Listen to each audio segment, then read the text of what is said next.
Hello बच्चों, तो आज हम डिस्कस करेंगे question number 5 from the chapter of states of matter. तो देखते हैं क्वेश्चन में क्या क्या गिवन है। So pressure of 1 gram of ideal gas A at 27 degree Celsius found to be 2 bar. ठीक है, किसी आइडियल गैस ए की बात हो रही है जिसके लिए टेम्परेचर हमने रख रखा है 27 डिग्री सेल्सियस और उसका वजन कितना है 1 ग्राम। ठीक है, और प्रेशर कितना है 2 बार है।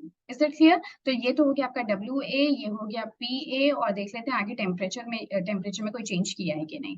ठीक है, तो उसके बाद में 2 gram of another ideal gas भी, कोई दूसरी गैस है जिसका कि वजन कितना ले रखा है हमने 2 ग्राम ले रखा है, कोई दूसरी आइडियल गैस है। So introduce in the same flask at same temperature. ठीक है, बहुत इंपॉर्टेंट है, same flask and same temperature. इसका मतलब कि वॉल्यूम में कोई चेंज नहीं आ रहा, तो वॉल्यूम जो है उसको मैं लिख सकती हूँ ये कांस्टेंट है।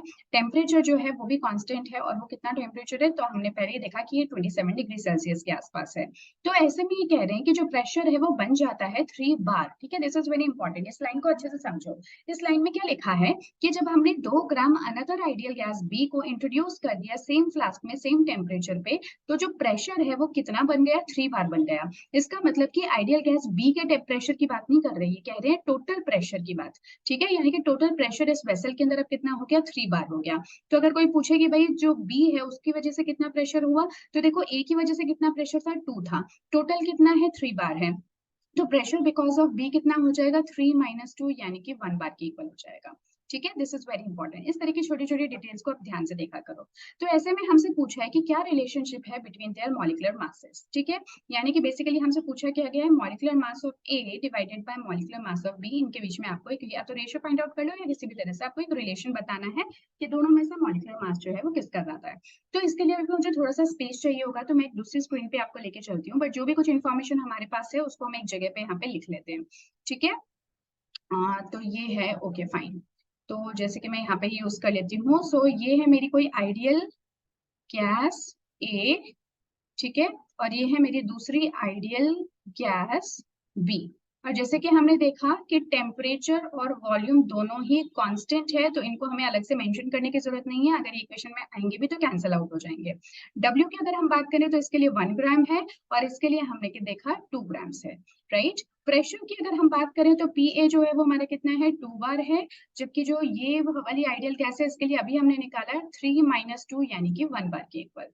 ठीक है, अब इस क्योंकि दोनों के दोनों आइडियल गैसेस है तो हम आइडियल गैस इक्वेशन को अप्लाई कर सकते हैं। तो आप सभी जानते हो आइडियल गैस इक्वेशन होती है PV equal to n R T. अब यहाँ पे देखो तो volume constant, R constant, T constant, ये दोनों सिचुएशंस में।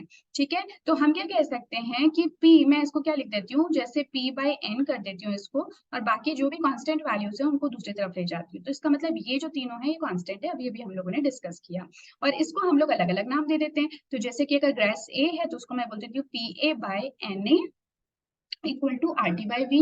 ठीक है, कोई प्रॉब्लम नहीं है। इसी तरह से P B by n B equal to R T by V. अब क्योंकि आर टी बाई वी दोनों जगह कांस्टेंट है तो हम क्या कर सकते हैं, दोनों को आपस में इक्वेट कर सकते हैं। राइट, हम दोनों इक्वेशंस को आपस में क्या कर लेंगे, इक्वेट कर लेंगे। आर टी बाई वी जो है उनको हटा दो, तो ये क्या बन जाएगा, P A by n A is equal to P B by n B.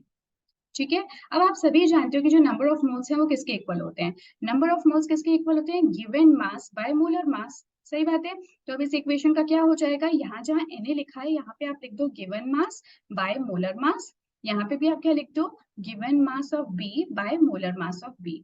ठीक है, क्लियर रहती बात। चलिए, तो अब इसको ए और बी मेंशन कर देते हैं। So this is A and this is for B, क्योंकि इन्हीं दोनों के बीच में तो हमें रिलेशन फाइंड आउट करना है।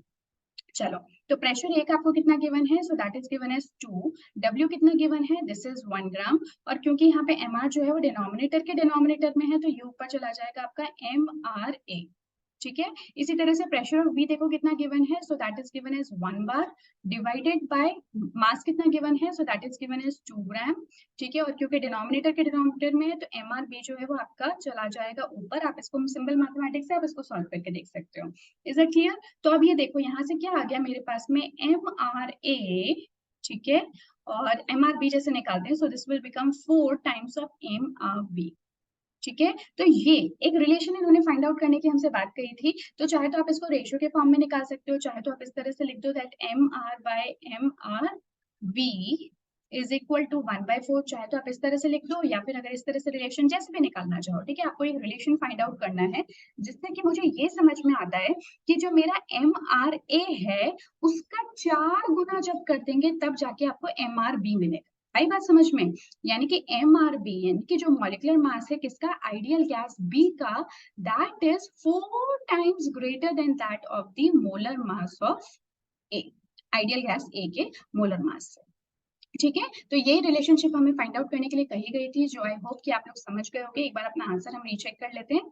सो yes, so you can see that MB is equal to 4 times of MA, यानी कि MB का मास जो है वो 4 गुना है molar mass of ideal gas A। I hope this was a simple question. तो इसी तरह के कुछ और क्वेश्चंस को भी हम डिस्कस करेंगे आने वाली क्लासेस में। Take care and keep practising.